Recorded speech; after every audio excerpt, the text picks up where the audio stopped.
Student, आज मैं फिर आपके सामने बीएड फर्स्ट ईयर 2021 का वीवीआई क्वेश्चन लेके आई हूँ, जो course 6 gender school and society है। ठीक है, ये भी दरभंगा यूनिवर्सिटी का ये वीवीआई क्वेश्चन है। फर्स्ट वीडियो में मैंने बताया कि बालिका विद्यालय जो नहीं पहुंच पाते उनकी कौन कौन सी समस्याएं हैं। आज मैं बताऊंगी कि बालिका शिक्षा क्या है और उनके कौन कौन से समस्याओं को दूर करने के कौन कौन से उपाय हैं। ठीक है, तो हम चलते हैं आंसर की ओर।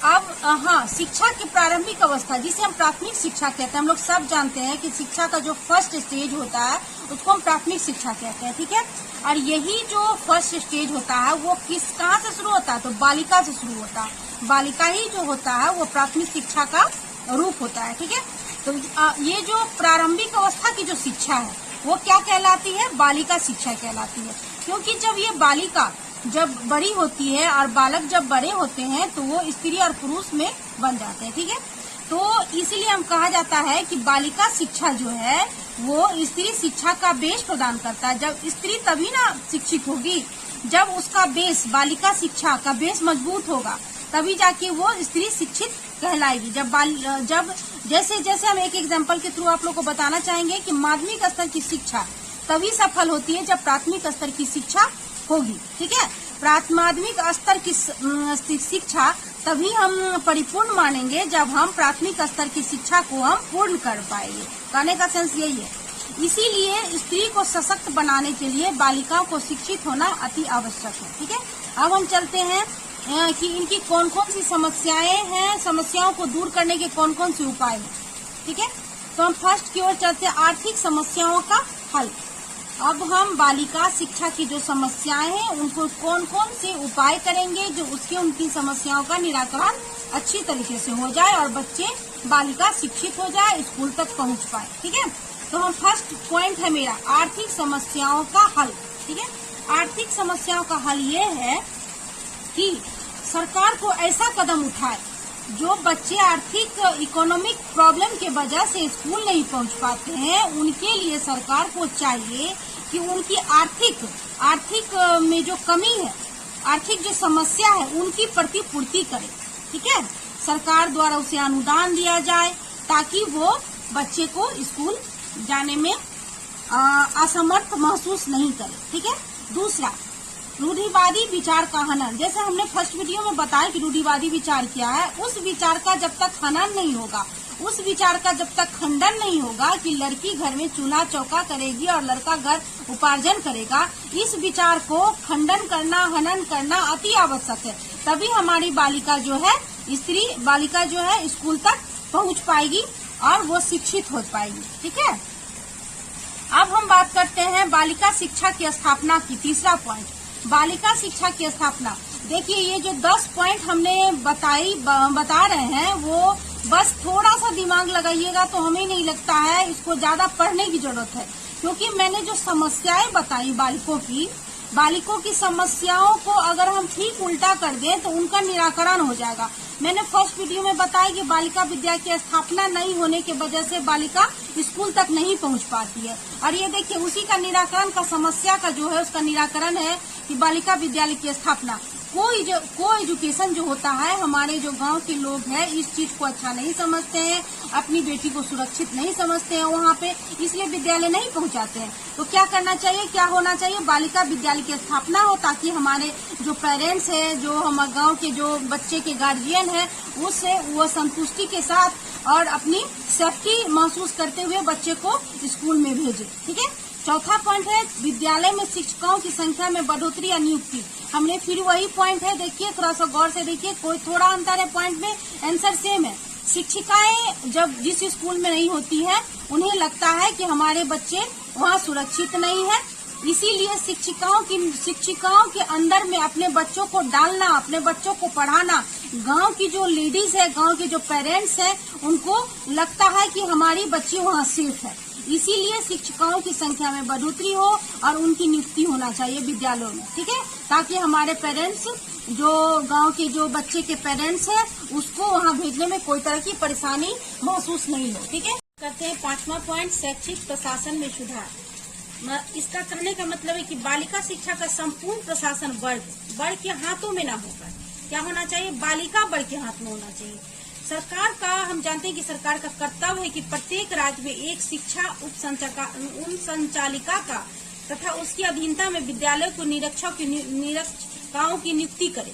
निरीक्षकाओं की नियुक्ति के द्वारा ही बालिका विद्याओं का निरीक्षण हो, ताकि बालिका, हम जानते हैं कि बालिका का जो भी प्रॉब्लम है वो एक निरीक्षिका ही समझ सकती है। उनकी सारी प्रॉब्लम का निदान जो उसके पाठ्यक्रम से रिलेटेड हो, चाहे उसके वर्ग से रिलेटेड जो भी परेशानी हो, वो अपनी क्या करे, निरीक्षिकाओं के हाथ के द्वारा ही होना चाहिए। उन्हें बताए और उनके निरीक्षिकाओं के द्वारा ही उनकी समस्याओं का निराकरण होना चाहिए।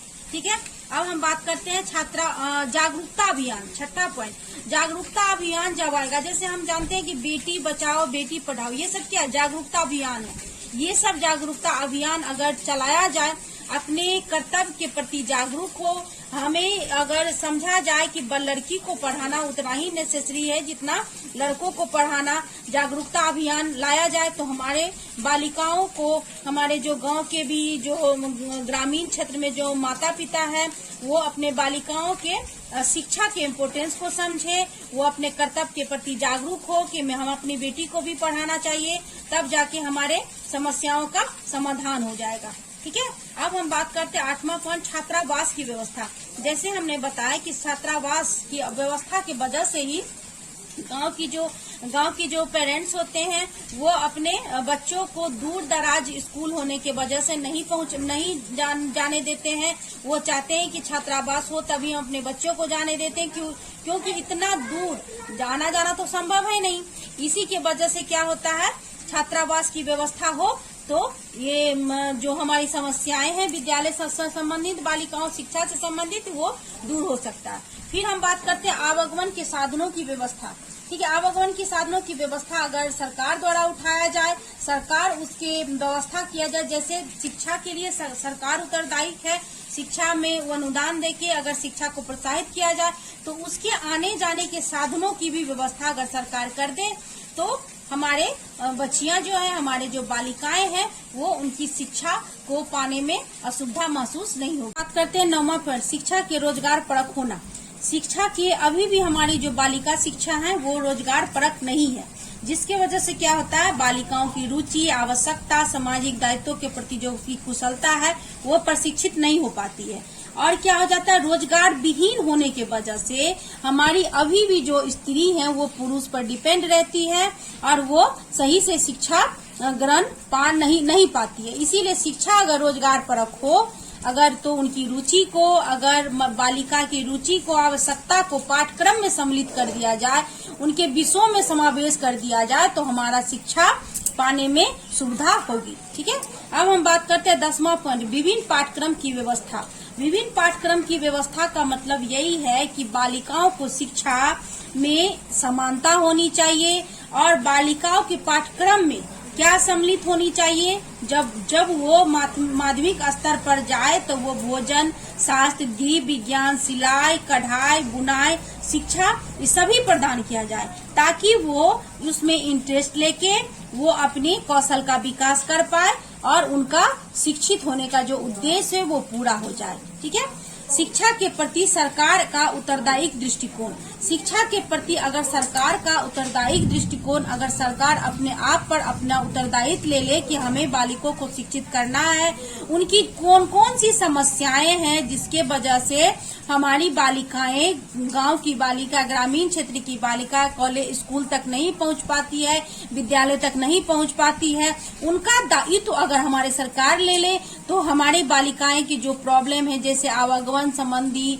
या आर्थिक कमी, वो सब को ध्यान में रखते हुए उनका उदार दृष्टिकोण अगर रखा जाए, अगर सब उनकी जो प्रॉब्लम है, उनकी समस्याओं का निदान किया जाए, तो हमारी बच्चियां, हमारी जो बालिकाएं हैं ग्रामीण क्षेत्र में, वो स्कूल तक पहुंच पाएगी और वो शिक्षित हो पाएगी। ठीक है, ये जो 10 पॉइंट है वो क्या है, समस्याओं को दूर करने के ये उपाय हैं जिसके वजह से हमारी बालिका शिक्षित हो पाएगी। ठीक है, ये 10 पॉइंट को देखिए, कोई ज्यादा परेशानी नहीं है, बस जो हमारी प्रॉब्लम थी उसी से मिलता जुलता उसका निराकरण है।